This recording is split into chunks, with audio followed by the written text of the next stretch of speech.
No spin, no bias, no censorship. I'm Dan Wootton. This is Outspoken, episode number 289, and breaking today, open warfare between Tommy Robinson and GB News after a presenter at the so-called free speech broadcaster admitted to me live on stage at Mahyar Tousi's first new media conference that the activist was banned for being dangerous, even though they platform Islamists and anti-white racists every damn day. You have said he is a dangerous person. How? Justify it. Well, I think he sometimes stirs up racial hatred, and I think he has a loose relationship with the truth. Now, after watching that clash, Tommy revealed he is sitting on information that could destroy both Benjamin Butterworth and Nigel Farage. As Rupert Lowe confirmed, he has also been banned by GB News.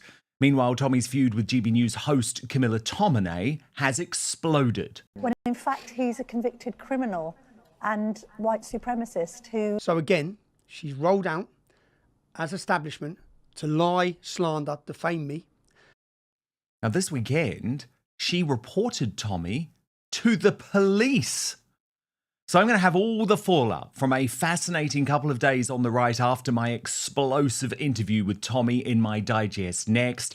Then my superstar panel weigh-in, independent political commentator Peter Barnes and Jasmine Birtles of the brilliant Money Magpie, which you must sign up to on YouTube. Also coming up on the show today, the UK summer uprising hits a peak with 100,000 protesting peacefully outside migrant hotels as the MSM continues to either ignore the cause of the patriots altogether or dishonestly branding them far right. And Middleton confirms he will run for Mayor of London, not on the Reform UK ticket though, but as an independent. So what does this mean for the race to replace Sadiq Khan? And Nicola Sturgeon, she's a big lesbian. Or at least she admits her sexuality isn't binary. Was there anything this woman was honest about while First Minister? And I will discuss why. As a gay man, she is a traitor to the cause, not some type of hero. Then, in the uncancelled after show on Substack, Jimmy Carr brands Prince Harry the Kanye West of the royal family in a brutal new takedown as the duplicitous Duke tries to destroy the black charity boss who fell out with Meghan Markle. We're going to team up with the Royal News Network. That's over on Substack. If you want to join the fun, www.outspoken.live. It's also, of course, the first Greatest Britain Union Jackass reveal of the week. And you can vote for the worst Britain in the world today, right now on the live chat on YouTube. Here are your nominees. Nicola Sturgeon, scheming Sturgeon as I call her, put forward by Darren Donaldson, who is considering moving to London now that she has ruined Scotland with her divisive politics. Darren says Scotland's gain will be London's lost. Camilla Tominey, nominated by Slim Douglas for calling Tommy Robinson a white supremacist, and Benjamin Butterworth, nominated by Mick Cass for calling for censorship of views opposed to those in his lefty playbook. So we're going to be discussing all three of those over the course of the show. So I imagine it might be quite a close vote today. Let me know your comments too. I'll read out the best at the end of the show. But now, let's go.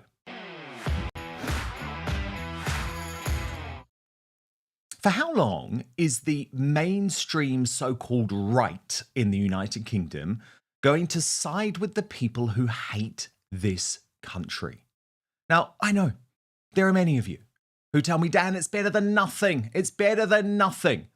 But I disagree, because how on earth can we sit by on a daily basis as Reform UK bans that lot from the party, including its members, by the way, who simply wanted to join these 100,000 patriots peacefully protesting outside migrant hotels all weekend long?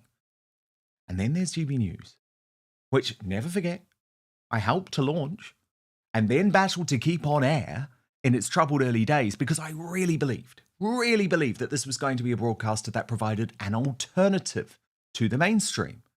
But it now operates as a bizarre establishment vehicle, very much part of the MSM, and it controls voices that questions the narrative. Totally the opposite of what I did as its first primetime host, which was platform the disruptors. It looks like Rupert Lowe has been banned from the channel now. He's one of Britain's great hopes under the Restore Britain banner, but he's been added to the network's lengthy banned list. Mark Houghton wrote on X, interesting to hear the claim Rupert Lowe was banned from GB News due to the reform bias at the station, unsurprised if true. That prompted Rupert to reply, I believe this is true and have been told that. Last few scheduled appearances cancelled at the last minute some time ago. Shame, really. I enjoy their coverage and respect many of the journalists. Farage's sun-sized ego must not be in any way threatened. Former GB News contributor Sophie Kokoran added, you are not the only one. You cannot criticise on reform on GB News. I've been made aware by several insiders unless you are the token lefty. So that's outrageous, right? Totally outrageous. Because what it means is only the independent media, it's only in this space that we're going to be able to shift the Overton window. Because I'm very clear that what GB News and Reform UK want to do is maintain the status quo that has failed us for so long. And that's before we even come to the question of Tommy Robinson, whose mere existence is now unable to be acknowledged on GB News unless he is being arrested or appearing in court. Even now, even like GB News, which is meant to be the people's channel, you're not even allowed to mention my name. They still have a rule you can't mention my name. And I know that because all of the presenters have asked to have me on. And they're like, they've gone mad. They've gone absolutely mad. We can't mention you. I think you're meant to be the free speech channel. Do you know what I mean? They have radical Islamists on. You can't make it up, can you? No, it's insane. They have jihadists on. They have left-wing extremists on, communists on, blatant racists on. It's like they still have me as some bogeyman. I don't know why. Well, I know why. Because Tommy Robinson challenges the establishment consensus and what you have to start working out. And I'm sorry for those of you who keep saying to me, no, Reform UK is the answer, GB News is the answer. Not at the moment, they're not. Not at the moment, they're not. Because they want to continue the terrible policies that have destroyed this country, rather than embracing, for example, a genuine discussion about mass deportations, about remigration, and about the migration change happening in the United Kingdom. I wanted to know, in my interview with Tommy on Friday, exactly why he thinks this is going down. I mean, I looked very closely at the coverage of you on GB News and Talk TV. The moment The Sun released that footage of you being arrested at Luton Airport, it was leading their news bulletin. Course, yeah. 24 hours earlier, when you had joined Advance UK, Ben Habib's party, a huge moment in British politics, radio silence. Yeah. So how do you feel about the fact that, yes, the Overton window is changing, but these bans in the mainstream media, I mean, The Sun, where I was executive editor, right? And I know The Sun readers better than virtually any person in this country. I love The Sun readers. But I read The Sun today, they still describe you as a far-right thug in their coverage. No one cares what they say anymore, though. That's their problem. Do you know, like Julie Hartley-Brewer, Talk TV, like, I see her talk down about me. She used to contact me. All of these people, in fact, I'm not going to name them, yeah? But Go on. I could pull up my DMs now. That's what we do here. I could pull up my DMs now from GB News. Yeah. Some of the people on there who, since 2017, have been messaging me about how they've been inspired and they've done this and they've actually gone down that path because of this. And the day after that sit down, which I have to say has sent shockwaves through the right of British politics, I had the first opportunity, my first opportunity, to go head-to-head with someone representing GB News for the first time since my exit from the station, which must have been nearly 2 years ago now.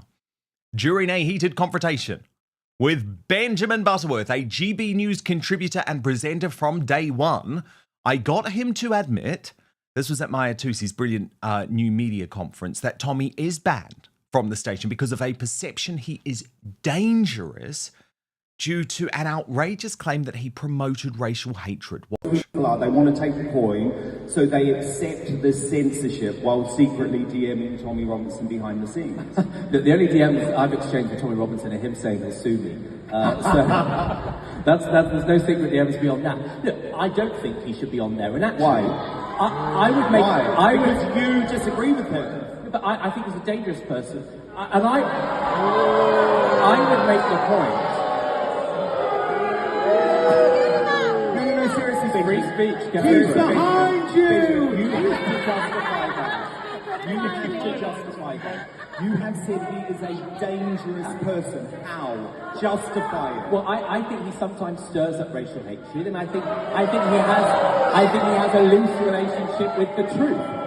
And so the thing is that when you have, here's the other point I was going to get to about new media versus legacy media, is that sometimes when you have people that are just on, not you actually, and I watch your channel, but sometimes you have people on YouTube or on their TikTok, there's a very loose relationship to the truth. There's not much fact-checking. I think sometimes Tommy Robinson is guilty of that, and that's where new media falls down. Okay, but Daniel, can I just say one thing about that? Because, seriously, when you think about that for 1 second, that is one of the most chilling things someone in the mainstream media can say. No group of people in this country have been more guilty for lying to the British people for the past 5 years in the most despicable manner. Pakistani Muslim rape gang cover up over the COVID vaccines, cover up over Tommy Robinson, cover up over the lockdown, cover up over Brexit. They lie. The mainstream media lie. This idea that, oh, it's just the terrible YouTubers that lie. No. If we were talking about people lying in the mainstream media, locking people up for that, then Laura Kuenssberg, Robert Peston, Beth Rigby, Benjamin Butterworth would all be in jail. Now, I found the whole exchange totally ludicrous, given that Benjamin had recently boasted about platforming the Taliban. Yes, the Taliban. You know, the throw the gays, throw the women off the buildings, that Taliban, an organisation presumably he must believe is less dangerous than Tommy Robinson. But I also had to call him out when he suggested I didn't challenge the narrative at GB News. You were only too keen to take the money when they were offering it, so, you know, I think it says more about the fact that you just didn't keep the job. No. I think you really have to look at why I was sacked, actually, if you think that I was someone who took the money and did what producers said. And actually, having worked with me there, Benjamin, for the first 3 years, be honest about it, the whole reason I was sacked is because I wouldn't be told what to do. Just be honest about that. You were in that studio with me. No. You were in that studio with me. Seriously, I want you to tell the truth because you've just claimed that I am some type of shill who took mainstream media money. You worked with Benjamin. You worked with me there for 3 years. Was I someone that did what I was told? Look, I thoroughly enjoyed working on your programme, and I've never said otherwise. No. But just to answer the question, was I someone? You saw the fights I had with the producers behind the scenes when they tried to tell me what to do. Yeah, but you didn't quit over that, did you? No, I was sacked. Exactly. Because I didn't do what I was told to do in my earpiece. But you know what? Okay, guys, right, And we were cut off at that point. But you will note, Benjamin Butterworth did not answer the question. Now, Tommy Robinson was watching that exchange. And afterwards, he posted on X, let Benjamin Butterworth know that I have recordings that would end his TV career.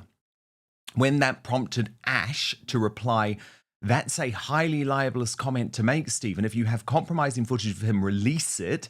If you don't, retract comment and apologise. Surely you don't want another libel case. Oh, a side charge of blackmail wouldn't go down well for someone with your history. Tommy responded, it's not blackmail. I'm stating a fact.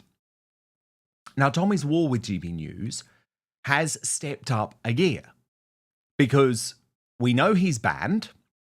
Benjamin Butterworth confirmed that he's banned because he's viewed as being a dangerous racist on GB News. How pathetic.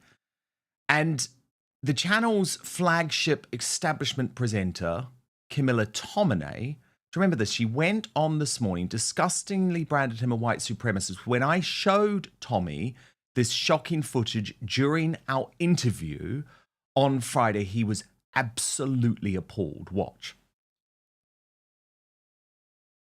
When in fact he's a convicted criminal and white supremacist who hasn't really done much. In fact, he's currently serving a sentence for contempt of court.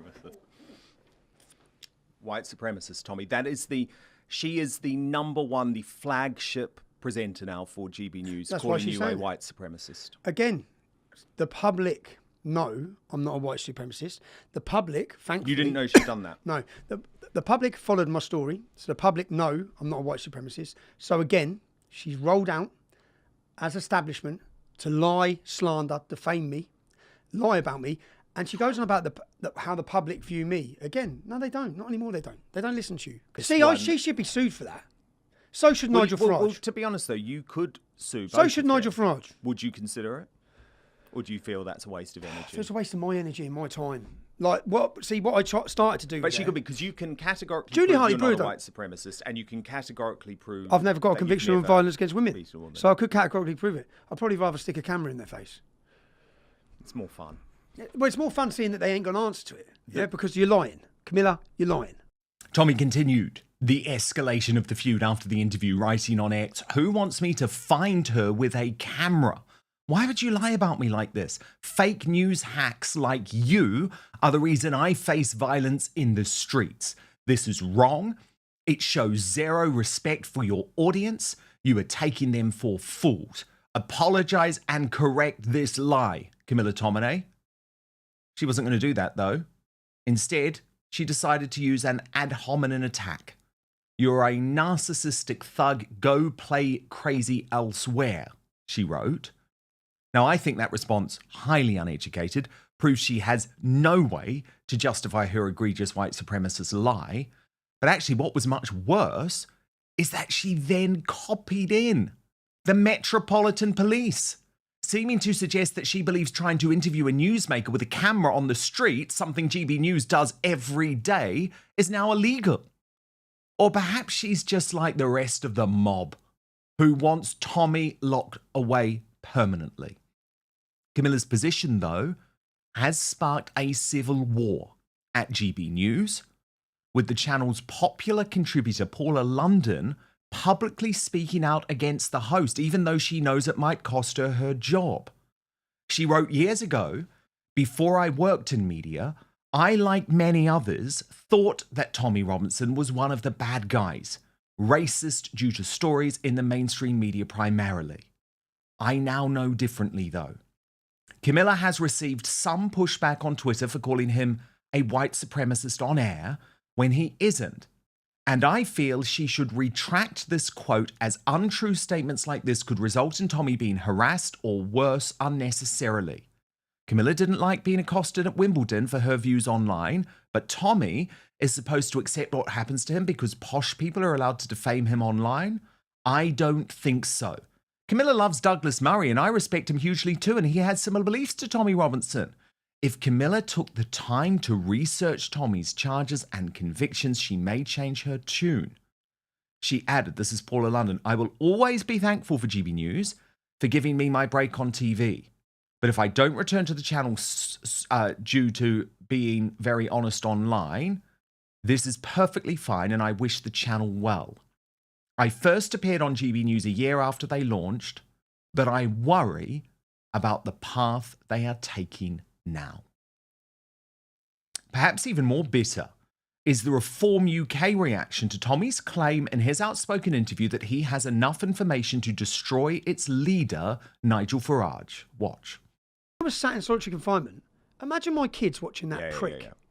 Imagine my children watching that lying scoundrel sit on national TV to a daytime audience, a massive audience on Nick Ferrari's show, and say that I've got a conviction for violence against women. At the same time as this, Nigel was crying on TV about Kemi Badenoch making a comment about his membership. And he was demanding she apologise. It's like, you've just gone and told everyone I've got violence against women, Nigel. If you want, Nigel, no, again, I don't even want to get into it. I was going to say, if you want all the things I found out about you, which is a hell of a lot, I know about every sordid affair. I know about every person. I know about everything. And I'm not just know about it, I've got evidence and recordings of it, you mug. But it's just like, again, I don't even want to go there. I just think Nigel apologised, not to me, apologised to my family and my ex-wife. Because she had to make some grovelling statement, because I read it when I got out of jail. She had to put some big statement out about how I've never laid a finger on her, because that's what he's told people. So yeah, it's frustrating, and I'm probably getting frustrated now. Now, after that, the party's new attack dog, this former Tory, Sarah Pochin, was given an opportunity to respond to Tommy on Talk TV, where Alex Phillips, and I give her credit for this, described the activist as the thorn in the side of reform. Pochin's response was depressingly predictable. Watch this exchange. Thorn in the side of reform, it seems, is the name Tommy Robinson. Richard Tice upset a great many people when he called people who might support or like Tommy Robinson that lot.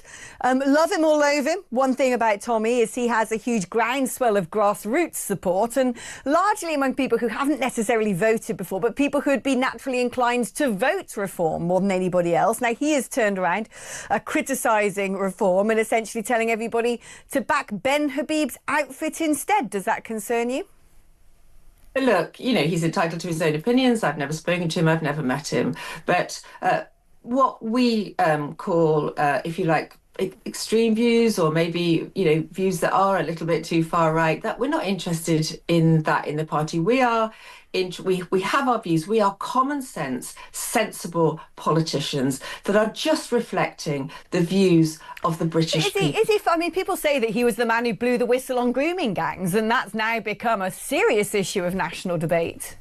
Well, I don't think he could do that, or take the credit for that. Grooming gangs has been going on, for years and years and years. People have been trying to raise the subject of grooming gangs. Look at people like Maggie Oliver. I don't think Tommy Robinson can suddenly wade in and, and claim credit for all of that.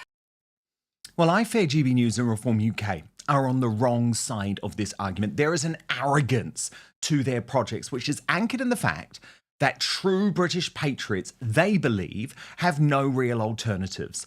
But think about how much has changed in just a year.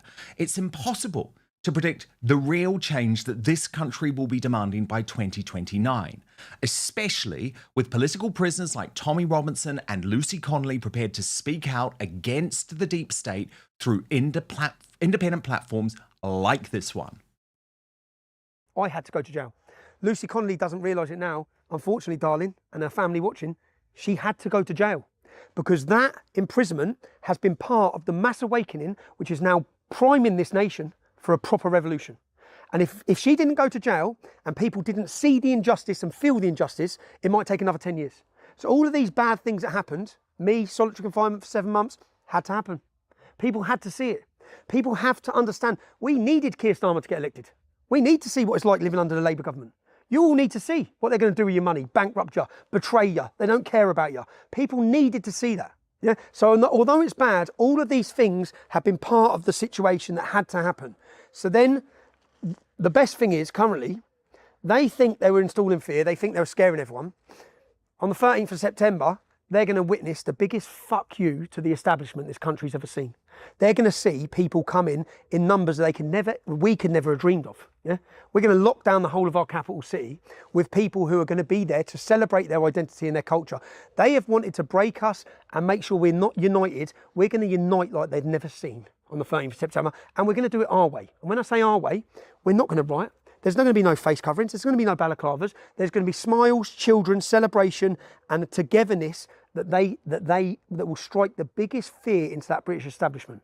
And they will realise that, and I want the world to see, because the world is going to be watching September 13th in central London, and they're going to realise that Britain is awake. And they weren't awake. I know some of you won't like it, but I'm not prepared to back the least worst option, because I don't think that's going to be enough to save Britain. To react now, the Superstar panel. And I'm delighted to have Jasmine Birtles of Money Magpie, which you can subscribe to now on YouTube, and the brilliant independent political commentator, Peter C. Barnes. So good to have both of you here. Peter, are you prepared to back the least worst option? Are you just prepared to say, oh, look, Reform UK, it's our only hope. GB News, it's better than Sly News and the British bashing corporations, so let's forgive them for banning Tommy Robinson? I'm going to say, I think the day I back Reform UK, I think someone should check that my family are being held hostage. I have been calling this party out since day one. It has been nothing but compromise, nothing but just hypocrisy of the highest order. The fundamental problem is Reform. As soon as they saw a path to power, they started to chase votes and not earn them. So that basically meant that they started to compromise on every single position. Look at Shamima Begum, look at Tommy Robinson as the lightning rod of a lot of these issues. I mean, what is the point of tearing down the establishment to merely replace it with the exact same thing? And that is what you're going to get with Reform UK. I mean, they talk about the uni party. They are the uni party in every single way imaginable, because it is about power and not principle. Jasmine, are you disappointed with what's happened at GB News? I mean, you were there in the early days with me.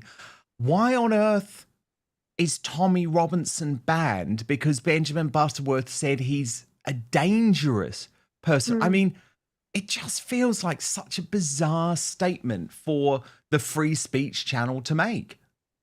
Well, I think with GB News, as with Reform, they're wanting desperately to go into the space that at the centre that has been vacated by the Tories and by BBC, Sky News, ITV, all, mainstream media. They are wanting to be mainstream. And as you know, they had incredible fights with, well, actually, I wouldn't call them fights. They capitulated very quickly with the off-communists, as you call them, which is a great way of describing them, Ofcom. So Ofcom was on their backs constantly about the vaccine. You mentioned that in your talk before. And I think they're doing everything they can. They are turning themselves inside out to not be what really, ideally, you and I think they should be, which is a proper alternative. They do, I believe, like Reform, need to stand for what they really believe in. As Peter says, it needs to be on principle, and, go hang yourselves, Ofcom. And I think they would get a lot of respect, and they would ultimately win out if they did that. But they're very scared of seeming to be ultra right-wing. They want to be right-wing, but not ultra right-wing. They want to be a little bit questioning the establishment, but nowhere near enough to actually question the COVID vaccine, etc. Totally. I think it's fake. Actually, I think it's fake, because remember, the billionaire boss of GB News just hired Michael Gove, who endorsed Kamala Harris to be US president, as the editor of The Spectator. I think that tells you a little bit about where their politics are. He was a long-term member of the Lib Dems, by the way. But one of the issues with importing the establishment into Reform UK, Peter Bunce, is that you get establishment positions. So did you see last week, Sarah Pochen came out on the channel where I know you work sometimes, Peter, Talk TV, and they're probably the best of the bad bunch. They do some good work. And she said, I'm for digital ID. I have no problem with digital ID. And it was like, oh my God, this is the issue. If you're just going to hire every establishment, mainstream Tory or Lib Dem into your party, this is what you're going to get. So during this interview with Alex Phillips, there was what I describe as a mortifying flip-flop, Peter, where she basically had to admit, Nigel told me off and I changed my long-held position. Watch. And I actually said on Peter's show, but you know what? I will talk to Nigel about that.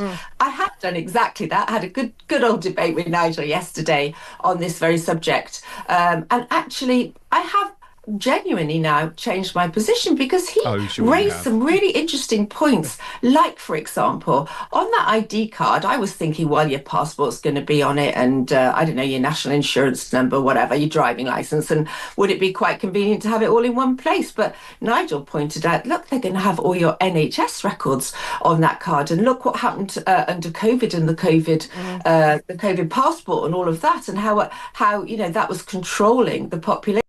So, Peter, it's all fine. It's all fine. She doesn't think digital IDs are okay. Oh, well, this Sarah Poaching is a woman without principle and probably without a thought most of the time. It's the only time I've ever agreed with Zia Yusuf is that she's not the smartest woman in the world, and I don't think that's a bad thing to say. Says very highly about the standard of politicians that we have in this country. The fundamental problem is she is basically rolled out to kind of give Nigel's line so Nigel can have a day off. Because let's be honest, everything is coming from Nigel. There's no actual policy unit. There's no actual ideas behind reform. Everything comes from Nigel. And unfortunately, he flip-flops more than the fish that you're talking about. It's ridiculous. I mean, let's look at the Shamima Begum incident. He suddenly had it was all the breakdown of the relationship with Donald Trump over Elon Musk, and then he was suddenly in favor of the same policy as over Shamima. That's a weird coincidence, isn't it? Look at Rupert Lowe. He dared challenge Nigel, and he was suddenly considered questionably with Alzheimer's and all the rest of it. I mean, at what point are people going to wake up and realize that he is the problem? You don't get me wrong. He's a brilliant campaigner. He's put reform on the map. You help us get Brexit over the line and all of that stuff. But you're only as good as your last game. And unfortunately, the game he's playing now is not that great. And if you want to save reform, if you want this great alternative, he's got to go because he's the biggest impediment to success. And of course, if you are like Rupert Lowe and you challenge Reform UK, you will also find yourself banned from GB News, because the problem is these establishment organs are all working together. What an astonishing weekend. Congratulations to the 100,000 patriots up and down the country who protested peacefully without any issues at all outside the migrant hotels. There were incredible scenes in Altrincham, in Epping, Essex, in Canary Wharf, in Nuneaton, in Bournemouth, in Liverpool, in Norwich. And I was so proud to see the fact that, of course, our side wasn't causing any trouble. As Inevitable West posted on X, more than 100,000 Brits took part in nationwide protests this weekend against illegal migration. This is completely unprecedented. You won't see this in the legacy media. And you didn't see it in the legacy media, did you? Because they just wait until the Antifa thugs manage to infiltrate the patriotic protests and cause violence. They are waiting for that moment. Epping, of course, was ground zero of the movement, and the women and children in particular of Essex took a stand in a beautiful manner. Save our kids! Save our kids! Save our kids! Save our kids! Save our kids! Save our kids! Save. Women dressed in pink are now breaking free from the metal fencing and sitting in the road in Epping. Oh, this is a very, very powerful statement by the women of Epping. They're now sitting in the road and more are walking up to join them. Wow.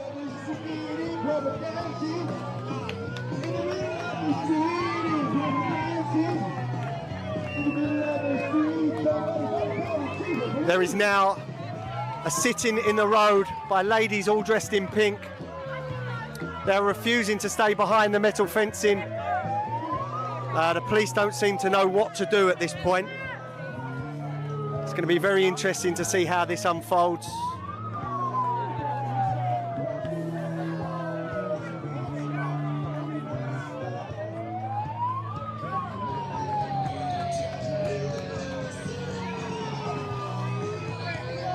Police are frantically getting on their walkie-talkies. They do not know how to handle this. This is all women sitting down in the road. Well, why don't the police go and solve some real crime? More patriots outside the Richmond Hotel in Liverpool.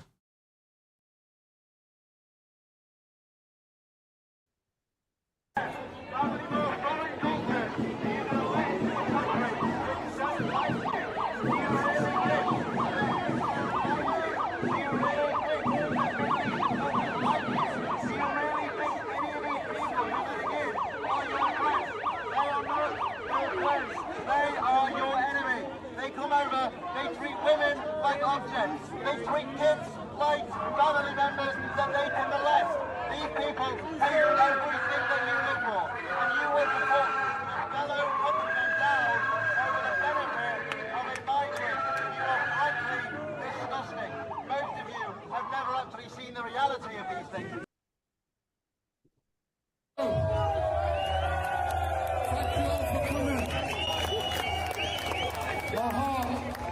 is overwhelming. How many people have turned up saying enough is enough? These people work for us. Take the other way around. It's time we stand here and show our faces and say enough. And did you notice, unlike the Antifa rallies, everyone was showing their faces? Things a little bit spicy in Portsmouth.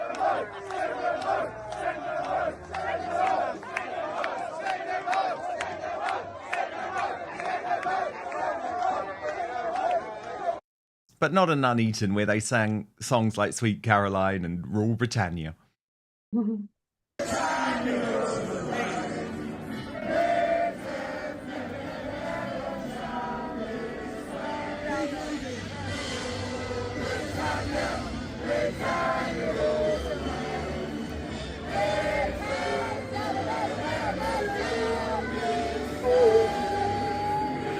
But of course, do you see those scenes in the mainstream media? Absolutely not. As Lord Frost posted on X, the BBC News 10 p.m. bulletin has been on for 14 minutes now. It is still reporting on Israel, Gaza. The BBC sense of the news agenda for its own country has gone entirely away. And I replied, and you'll know this is a bugbear of mine, every single night now for the past month, a combination of Gaza and Epstein takes up the first half of the BBC's flagship news bulletin and woke ITV News 2. They are blind to the troubles in the UK because they hate us. And you know what they ignored? You won't be surprised. Violence from the left, including a GB News reporter who was attacked by a member of Stand Up to Racism in Altrincham. Oh, I'm just being harangued here. Oh dear, oh, it's become... I'm just going to get on the other side of the police line, Michelle. The police have... Your side. Excuse me, what do you mean? What do you mean our side, sir? Whoa, oh, ow! I've just... Michelle, I've just been hit by a placard on the head by one of these counter-protesters. We are just trying to give them the opportunity... Excuse me, ma'am. We are, of course, just trying to give them the opportunity to have their side. This is our security guard behind us. Police are now having to step in. We have now been assaulted by some of these counter-protesters. Oh, dearie me, that flag's being lowered onto us. Thank you for that, sir. Lovely song. Excellent choice. We're just going to step out, Michelle, because, as I said, things have gotten rather dicey. No one here willing to speak to us and give us their side of the story. So yet again, you'll see the violence was from the left. But is that how the establishment and the hard left explained what we saw over the weekend? Of course not. Get angry when you watch this from Carla Denyer of the Greens. Instead of taking responsibility, they've pointed the finger of blame at migrants. It's not just charlatans like Nigel Farage deliberately spreading misinformation to inflame tensions. It's Starmer's Island of Strangers speech. Theresa May's go home vans. It's every politician who has taken up stop the boats as a campaign slogan. So if I sound tired, it's because I am. Tired of this cycle of governments, blue and red, consistently failing people who are struggling, then joining in with the far right blaming of migrants for all of our woes, and then acting appalled when the inevitable riots happen. This is where all that has led us. And it has to end here. No. Carla Denyer. Not only are you delusional, you're disgusting. How dare you not talk about the fact that this illegal invasion is causing our young girls to be raped up and down this country? How dare you? But the elite class, it feels like they're living in a parallel universe. I mean, Fraser Nelson, this guy who is the editor of The Spectator, is insane. He is trying to tell you and me who are seeing the complete destruction of our cities, that actually Britain has never been in a better place. If you look at what Robert Jenrick is doing now, he's like a Nigel Farage mini-me. Jenrick is trying to produce like tribute videos to Nigel Farage, coming up with the same narrative, like we've lost control of our country, etc., which simply isn't true. So if this this essentially misleading message echoed by all political parties, you end up with a narrative which is so detached from the truth that people just simply will not recognize the progress around them. So for the essay, we commissioned a poll from YouGov asking people if they are aware of some of the progress, not just in crime, but in climate, for example, and road deaths. And people think these are getting a lot worse. I mean, greenhouse gas emissions are something like 53% down from their peak. Hardly anybody believes that to be true. Road deaths, for example, they're a fraction of what they once were. People don't believe that to be true either. But progress, when it happens incrementally, isn't really noticeable. It doesn't grab headlines. It's not really spoken about. It lacks a spokesman, and it also lacks people believing in it. So the risk is that we get inured to the kind of progress and blind to the progress, and are inclined to believe things are getting a lot worse in Britain, when in fact, longer term, they're getting a lot better. And I would also make the rather unpopular argument that this is an amazing country, and broadly speaking, there has never been a better time to live in it. Well, you're delusional, Fraser Nelson. You're completely delusional. You live in another world. You are not living in the world that we experience on a daily basis outside of our homes. Lewis Goodall added, it's quite something to see much of what was once the mainstream right predicting, hoping for, braying for revolt, revolution. Well, I make no apologies for the fact, Mr. Goodall, that we need a revolution. To my superstar panel now, Jasmine Birtles and Peter C. Barnes. Peter, of course there was no coverage in the mainstream media. Of course the British Bashing Corporation and Woke ITV continue to devote well over half of their bulletins to what's going on in Gaza or what's going on with Jeffrey Epstein, because they are so out of touch with how most of us in this country really feel.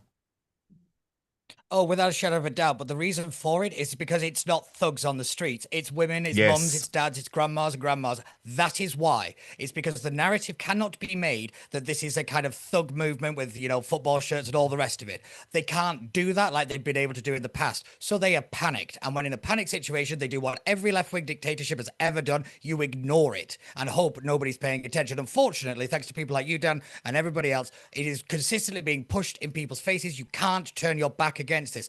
Robert Jenrick, I will say, has been one of the very few politicians to publicly support the peaceful protests that are happening outside of these hotels. Where's reform? Oh, yeah, that's right. Nowhere to be seen. Labour Party, well, you know, Keir Starmer's off writing his next speech from the podium calling everybody a thug. You know, the Conservatives, well, they just don't exist at the moment on this issue, which is a shame. But it's ridiculous for people to kind of gaslight the nation, because lying is one thing, but telling me what I'm seeing isn't what I'm seeing is a perversion of the truth. It's not just a lie. It is something so much worse. And that is what really has to be called out here, because that's what's happening. Well, you say reform are not supporting it. In fact, they're doing far worse than that, because Basil the Great revealed over the weekend that reform had told a councillor not to attend a rally in support of protecting women and children. Now, Jasmine Birtles, again, that feels like they're not on the right side of where the country is at. I mean, one of their councillors, Jamie McIver, I believe it is, did a really great job in Epping, but that was because he was on the ground, he was attending the rallies, and he hasn't been there much now either. So maybe Reform UK is also putting the brilliant women and children and the patriots outside the hotels into the that lot category again. I don't know. It feels to me like this is a class war. And I mean, we've talked about revolution. A lot of people are talking about revolt, revolution, class war.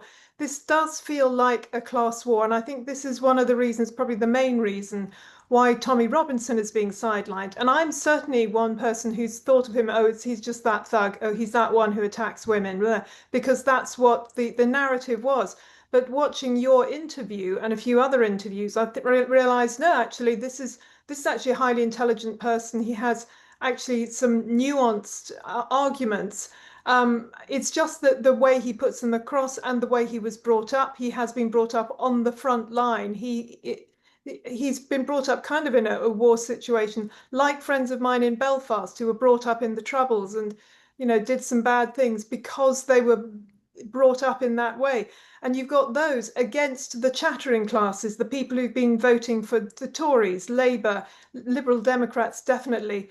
And those are the centrists, the people who are having a nice time. People like me, actually. I live in a nice part of town, and I don't come across in my actual life the harsh reality of clashes of cultures, increased crime, etc. But people who are living with this, they are not being listened to. They're being sidelined, like Tommy Robinson is. And this is going to cause more and more anger, and it will create some sort of revolt. I don't know in what form, but it will. The revolt or the revolution is coming. And Lewis Goodall, that doesn't mean that we want violence, you absolute idiot. It means that we want to save this country, and we need to save this country. And the mainstream media, the whole reason they want to shut down independent voices like this platform, like Tommy Robinson as an activist, like the independent journalists outside of the migrant hotels, because they are losing control of the message. And once they have lost control of the message, it becomes much harder for them to tell us, don't worry about everything. Everything is going to be okay, because we know it's not. A major and dramatic escalation in the race to replace London's failed Mayor Sadiq Khan and save the UK's most important city, because I think we are at that point. London is dying. It is on its deathbed, and we need change. And my God, that race has got a whole load more exciting over the weekend with Ant Middleton, the SAS veteran, confirming that he will be running for London Mayor. But here's where it gets interesting. Not on a Reform UK ticket, but rather as an independent. Now, this is after Reform UK expressed its support for Layla Cunningham, the Muslim former Tory who quite recently defected to the party, to be their candidate instead. Some say that is a capitulation to the idea that only a Muslim will ever win the London mayoralty. Now, it was Tommy Robinson who first revealed this news in my Outspoken interview with him on Friday. Before I tell you what Ant Middleton has said, watch this. But on Ant Middleton, though, yeah. I think could he still be Mayor of London? Yeah, I hope he is, and I hope the whole British public back him. He's standing as an independent. People are saying, well, she has... So what, so he's going to stand as an independent? Yeah, he's standing, yeah. Yeah, he's standing. And he's got, from what I understand, he's got it all set, so... And you would back him? I'll back him 100%. London needs a strong man. England needs a strong man. Britain needs a strong man. Look at his past. Look at he is the strong, staunch leadership that capital city needs to get rid of the lawlessness, to bring it in order, to give the police confidence, to break down the criminals, to give the city back to the good, law-abiding citizens of that city. Look at the state of our capital city. Look at the crime rates, the rape rates, all through the immigration. Look at all of it. It needs a strong man. Now, after that interview went viral, Ant Middleton confirmed his decision with this press release. He posted, "I would firstly like to clear up a few rumours, so you, the British public, are clear on my thoughts and my intentions moving forward. You certainly deserve it. I can confirm that I haven't been dropped, nor have I fallen out with Reform UK, and that I've been a big supporter of Nigel Farage, and that hasn't changed. I can confirm that I will be running for Mayor of London, and that I will be doing it independently, as it stands. My reasoning behind this is purely personal, and on this very occasion, I have decided to go with my gut feeling / instinct. A feeling and instinct that kept me alive during my military career and has served me extremely well outside of it and up to now. I'm a man of the people who was and is still willing to sacrifice all to serve and protect simply in my blood. If I know the people well enough and my gut continues to serve me well, then it very much tells me that the current political landscape is too unclear, corrupt, and fragmented at the moment, and that you, the people, are sick to death of it, as it does not whatsoever serve in the best interests of our great native people, British citizens, nor our beloved country. I want to directly represent the people of our capital city and nation by demonstrating that I won't be politically swayed or influenced, and that my priorities and loyalties lie with you, the people. Drastic change is needed, and our people need to be heard and prioritized. I want to serve and represent you with my British values, patriotism, my experience, expertise, and knowledge in safety and security, and in re-establishing British culture and/or our own identity, British identity. When it comes to leadership, work ethic, business acumen, teamwork, unity, trust, change, safety, and security, British pride, values, and principles, then you need look no further. I want to be your Mayor of London. Time for drastic change is needed. However, time is running up. I hope I have your support and backing, and Middleton. To my superstar panel, Peter Barnes, he'd be an amazing Mayor of London, wouldn't he? Isn't he the one to save the capital city that has been destroyed under our Muslim Mayor Sadiq Khan? Yeah, I have to admit, Dan, when you said London is dying, for me, London is dead. I mean, in reality, people are leaving in their thousands. There is no opportunities here. Crime through the roof. The feeling of crime, even more important. London feels a dangerous place to live. What's quite interesting is that gut instinct that he had to keep himself alive, he doesn't feel it with reform. He doesn't feel that that's the right way. And we're seeing that emulated quite again and again and again through the kind of falling support in terms of the membership numbers. They were very happy to boast they were going up. They seem very quiet. Now they're going down, which I find fascinating, but hardly unsurprising. But there's also the fact that, yet again, the reform, when it comes to Ant, they've fallen into this trap of trying to kind of chase votes and not earn them. They're not going to the people with arguments. They're not going to the people with their ideas and trying to actually put them across to convince people to come to them. They're chasing them. They're playing the identity politics card yet again. You know, this Uniparty idea has not left Reform UK at all. And this is a dangerous strategy that Reform's going down because it is alienating a base that is already dividing itself up more and more and more. I couldn't agree more. And Jasmine Birtles, I was told that the moment Ant Middleton posted his support for Tommy Robinson, it was over between him and Reform UK. Well, what a loss. What a loss. And look, I've been quite impressed looking at Layla Cunningham. I mean, she did that great sort of hunt down of Sadiq Khan, and she seems like she's a serious woman who cares about law and order. But Jasmine, she was a Tory up until 5 minutes ago, another Tory.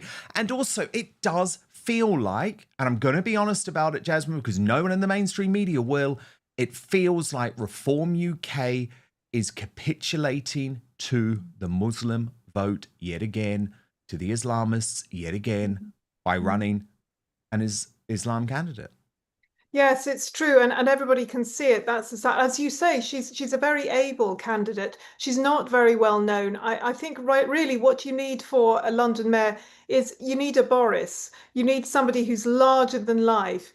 And you know, she's a nice looking woman. She's got sensible things to say, but she's not larger than life. You know, even Ken Livingstone, he was larger than life.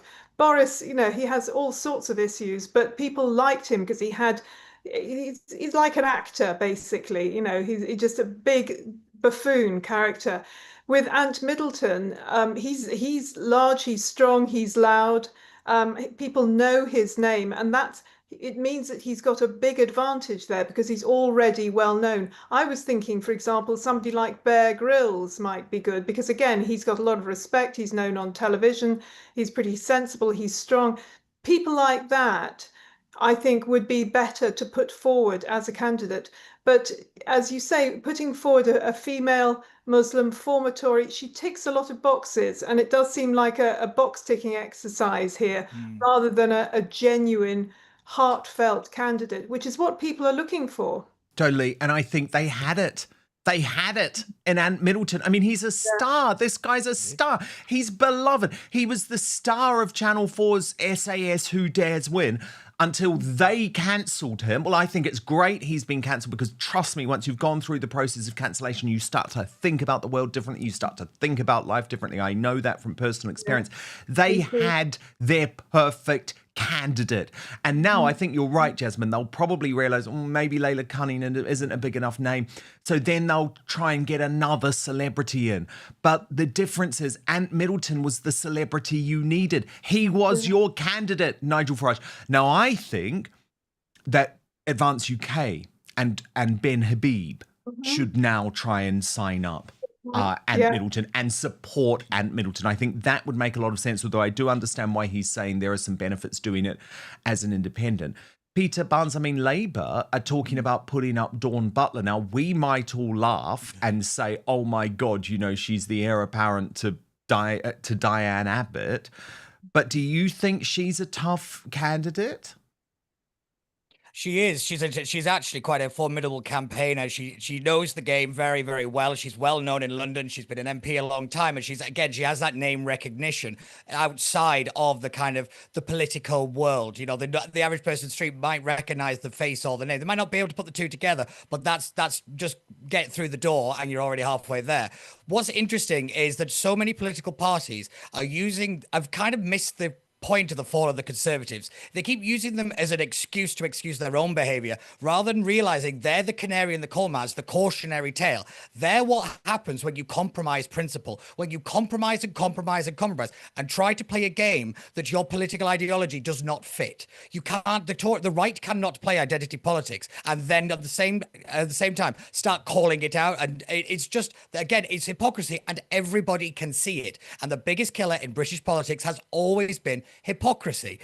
There's no coming back from it, and yet so many political parties just don't get it. Ant is he's a great character, as you say. He's got the name recognition, he's got the personality, which is a huge factor in London elections. I mean, even if they do get rid of Layla, who I happen to respect quite a lot, it will then look as a party in chaos. It will look like a party without control, which they cannot afford to have in these next few years if they want to be a serious player at the next general election, let alone be the government. You know, where the voters are looking for competency and cohesion.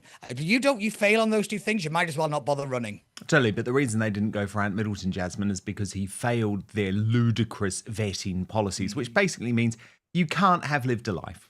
Jasmine, so you can't have lived a life, you can't have committed a crime and turned your life around, you can't have sent a post on X that you maybe disagree with, you certainly can't even mention the name Tommy Robinson. And I'm sorry, that's why increasingly you're going to see people like me who supported Reform UK, who voted for Reform UK, who predicted Nigel Farage would become Prime Minister in 2029. Heck, I was friends with the guy. Do you know what I mean? You're going to see a lot more people like me say, hang on a moment. No, like, why would you not want Ant Middleton as your mayoral candidate for London? And I know he's trying to say that there's been no falling out, Jasmine, and maybe there hasn't, but the reality is they didn't want him. So to me, that is a falling out, because initially they did want to. I mean, that was them in Washington, D.C. They rolled out the red carpet treatment. They took him to the inauguration with Nick Candy and Nigel Farage. They wanted him until they realised, oh no, we'll get pushed back on this because people will say, you know, he's a thug and he's been to jail for this, that and the other thing. Yes, this kind of thinking, which is, it's kind of the social media generation thinking, as you say. We saw a tweet that you did 20 years ago, or that your brother did, therefore we don't want you now. And this is sort of social media generation.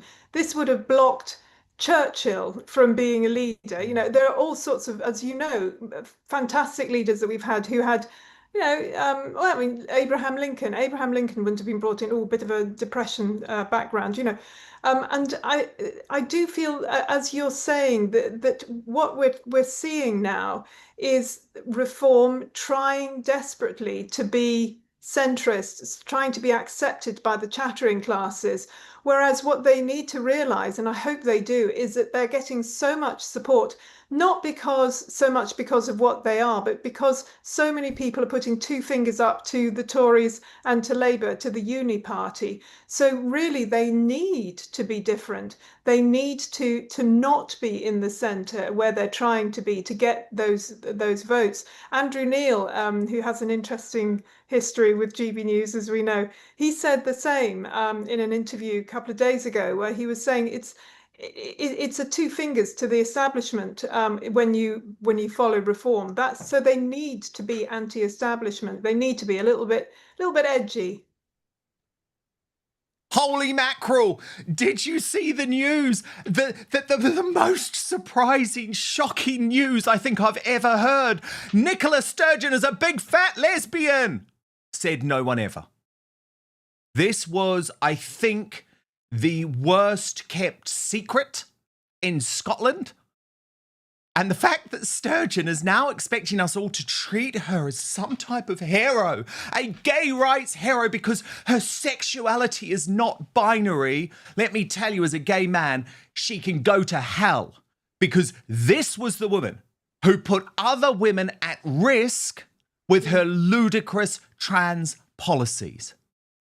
And I also have to say, I am a little bit sick and tired of people living their lives in the public eye, pretending to be something they're not. So like Nicola Sturgeon, oh yeah, I want to shag a man, to all of a sudden realizing she doesn't have a political career to lead. And so she's going to be honest about the fact that, well, you know what? You know who she really likes. Because I've always been honest about who I am. Always, always. And yes, I've probably lost lots of opportunities because of that. But thank God it meant that I could always be authentic. Thank God it meant I didn't have to be in a fake relationship like she was for all this time for political expediency. Anyway, there's a mortifying sit down between her and woke ITV's Julie Etchingham, who tries to get her to admit that deep down she really wants a woman. Write in the book, I have never considered sexuality, mine own included, to be binary. What do you mean by that? I mean what it says. It's just my view of the world and life and the way people are. If you're about to ask me, am I making some big revelation? No. Am I putting labels on myself? No. That's how I see the world. Might we see you in a relationship with a woman? I'm just out of a marriage, so I'm not rushing into a relationship with anyone anytime soon. I'm enjoying being my own person for a while. But not ruling it out? I'm not contemplating, sort of anything of that nature. I'm just enjoying life. Oh, just admit it, for God's sake. You're as gay as Philip Schofield. And we all knew that for decades too. And indeed, the reason that we shouldn't be celebrating you is because you disgustingly put your own, not lesbians, women, at risk by deciding that men would be able to be housed with them, a decision which she has finally, after bullying, by the way, so many people like J.K. Rowling for so many years, has finally admitted was a big mistake. Watch. And they were a power couple, and he was helpful to her. As soon as he was no longer helpful to her, I didn't, I think, anticipate as much as I should or engage as much as I should on some of the concerns that might then be triggered. At the point I knew it was becoming, or felt it becoming as polarised, I should have. I think I say in the book, I wonder if I should have. I'm going to say it categorically. I should have said, right, okay, let's pause. Let's take a step back, and because I fervently believe that the rights of women and the interests of trans people are not irreconcilable at all. I should have taken a step back and said, how do we achieve this in a way that... So you're basically admitting that you should have just paused that legislation. Yeah. As Joanna Cherry posted after that interview, extraordinary turnaround from Nicola Sturgeon. Can those of us she demonised for requesting just that now expect an apology? To Jasmine Birtles and Peter Barnes. I mean, Peter, firstly, right, Nicola, we all knew your sexuality was not binary, as in you were lesbian and this was a fake marriage, okay? That was all very obvious. But isn't there something quite dark about the fact that she's only prepared to talk about this once she's out of her political career? Doesn't it actually show that she wasn't comfortable being binary or gay or lesbian, however you want to put it? Yeah, I think it's actually something more insidious than that. I think she's using this to kind of reinvent herself. I think she's realized that, she left office after decimating Scotland and basically under a cloud of investigations from the police over mishandling of funds and all the rest of it. She's using this to kind of say, oh, I'm just a normal person. Look, I'm lovely and nice and all the rest of it. It's the same as when people went into the jungle, when they call it jungle washing. They're trying to reinvent themselves to actually to get a career back because, let's be honest, she's not exactly being hired anywhere left, right and centre. centre like many of the other failed lefties that have left office in the last 2 years. This is what I actually think is more concerning, and what I find even more disgusting is the LGBT establishment welcoming her in with open arms. I find it absolutely mortifying that yet again it is compromised from this community that has been just so soporific to this woman, and I don't get it. She is terrible. Like you said, it was the worst kept secret to begin with. I mean, everybody, it's like 7 days in a week, everybody knew. And yet, now we're supposed to feel some kind of sympathy for her? Spare me that. I've got other things to do. Totally. Well, I actually predicted what was going to happen with Father Calvin Robinson months ago. Watch this. Yeah. And they were a power couple, and he was helpful to her. As soon as he was no longer helpful to her, he's dumped, and she's off with her lesbian friends. Now, that's fine. But do we really know the real Nicola Sturgeon? A lot of people, let's be honest, do cover up who they really are in order to get a head start in politics. Now, I think that's really unfortunate. I've obviously always been honest about who I am, and maybe Sturgeon has too. But the timing does just feel very odd. Well, Jasmine, we now know, no, she wasn't being honest about who she really was because she pretended she was a heterosexual. Absolutely. And frankly, nobody really cares. Very few people really care about somebody's sexuality. If she had been open about it, I think, she would have got more respect, frankly. What people care about, as you say, is somebody who lies about whatever. I mean, another reason why a lot of people don't like Boris Johnson is all the lies. And there she was just lying, and we knew it, as you say. And as Peter points out, I think she is trying to get a career of some sort on whatever basis, and try and make people forget the appalling things she did when she was there in power, particularly during COVID. She was evil. Authoritarian, the max. Goebbels would have been proud of her. Evil stuff she did then, and copied then by silly old Boris. It was, I think, everything that I really cannot think of a single good thing that she did. No, 100%. And then think of how she brought so much negativity to Scotland and divided Scotland with her trans extremism. Absolutely. And it's still going on. I mean, John James pointed out this really revolting performance at the weekend by someone who was being platformed at the Edinburgh Fringe. Now, he's called Osman Shabili, apparently a rising star in British Pakistani comedy. Listen to the joke that he made about J.K. Rowling, and it's these type of jokes. News: J.K. Rowling calls for a boycott of Eminem.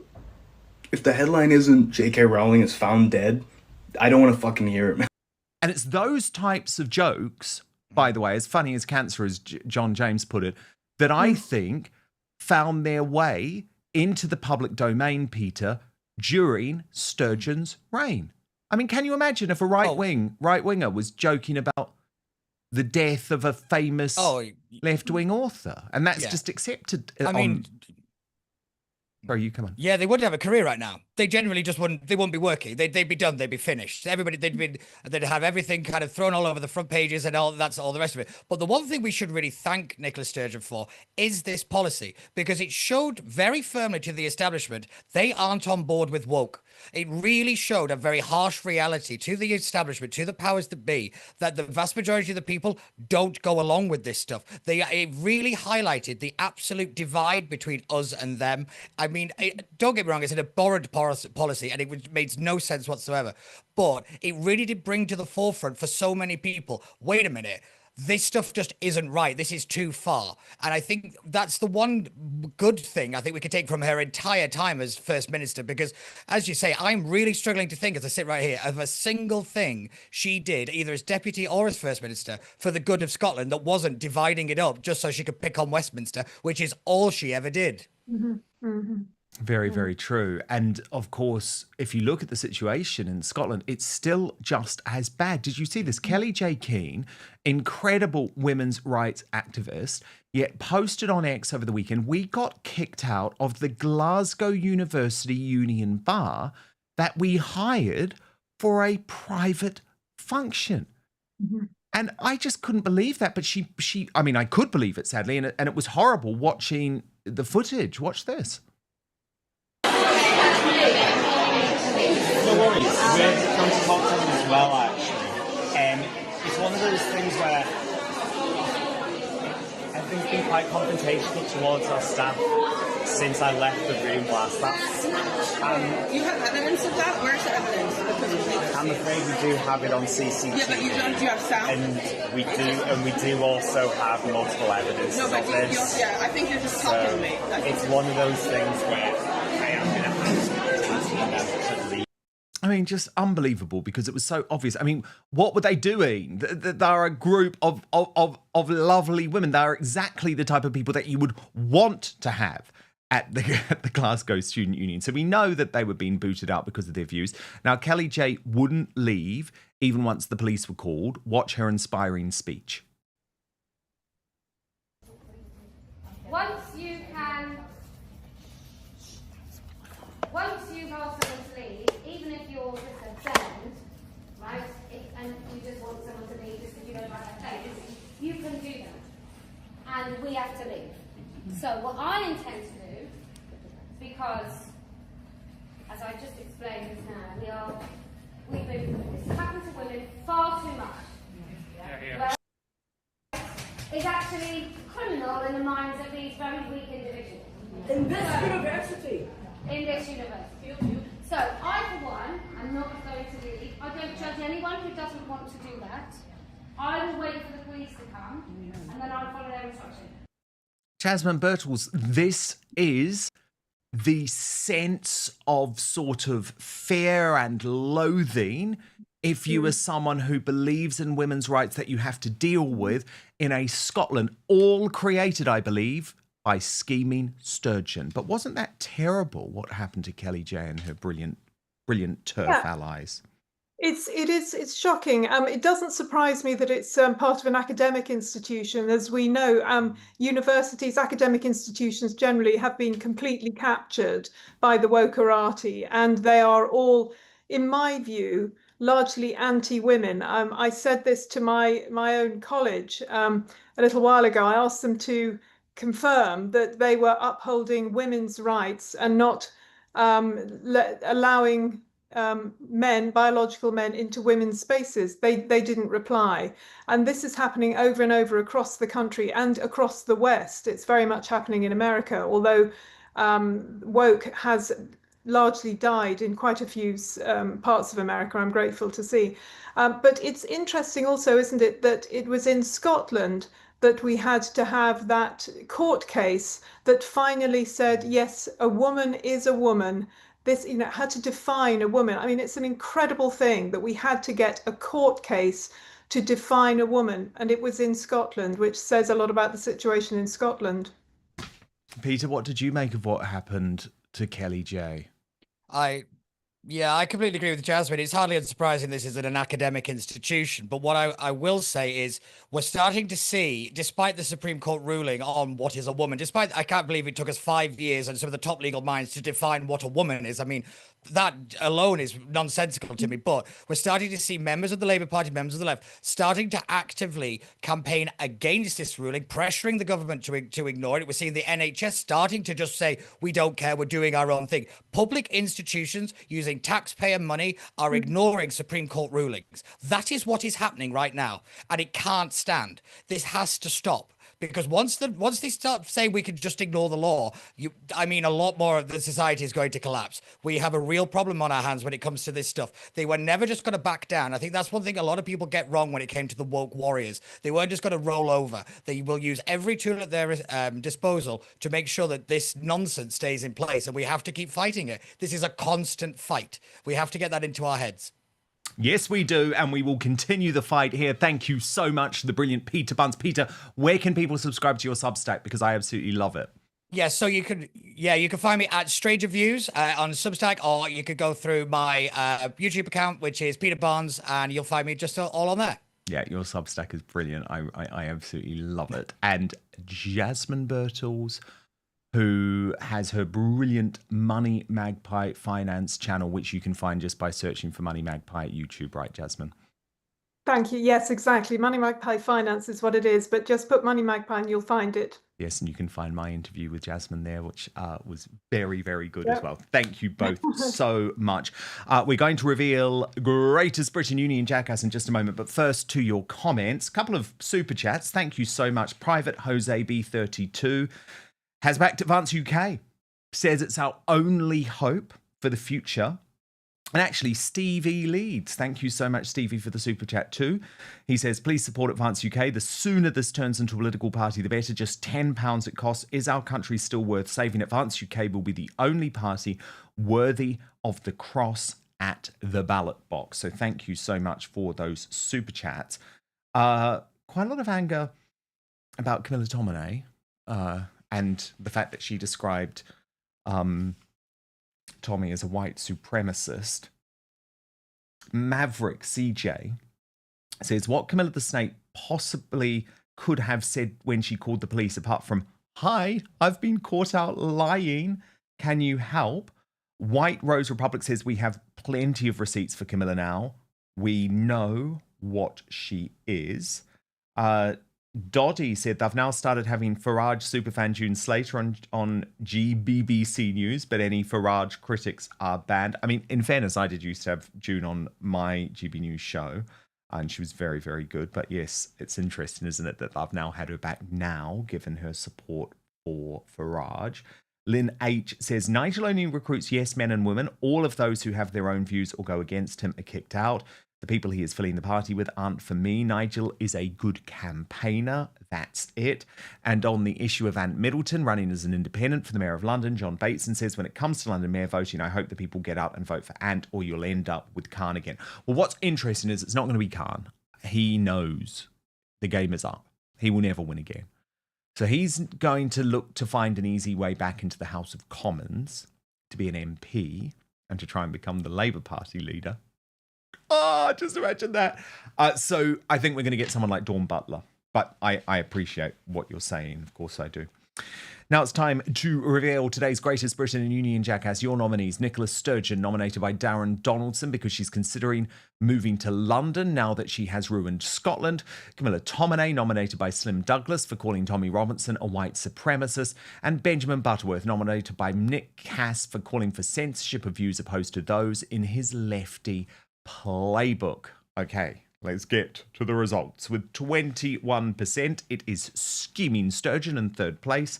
On 24%, Benjamin Butterworth. But wow, you don't like her white supremacist comments against Tommy Robinson. 55% of you making Camilla Tominey Monday's Union Jackass. And today's Greatest Britain, Andrew Lowney, nominated by Kizzy Politics for holding his own while being ambushed by Jacob Rees-Mogg on GB News. And yes, if you didn't see that, oh my God, this was such a horrible moment. Just come on over to the after show on Substack, www.outspoken.live. I've got the Royal News Network standing by. We're going to team up to look at all of the big stories, including this shocking GB News ambush of Andrew Lowney. It was genuinely very, very disgusting. Plus, Jimmy Carr has now branded, this is hilarious, Prince Harry, the Kanye West of the royal family, in a brutal new takedown. So what we're going to do is come off YouTube and Rumble, move to Substack for the Royal Uncancelled After Show. You can sign up to watch at www.outspoken.live. But we are back live with you tomorrow, 5 p.m. UK time, midday Eastern, 9 a.m. Pacific. Hit subscribe right now if you're watching on YouTube or Rumble. And most importantly, I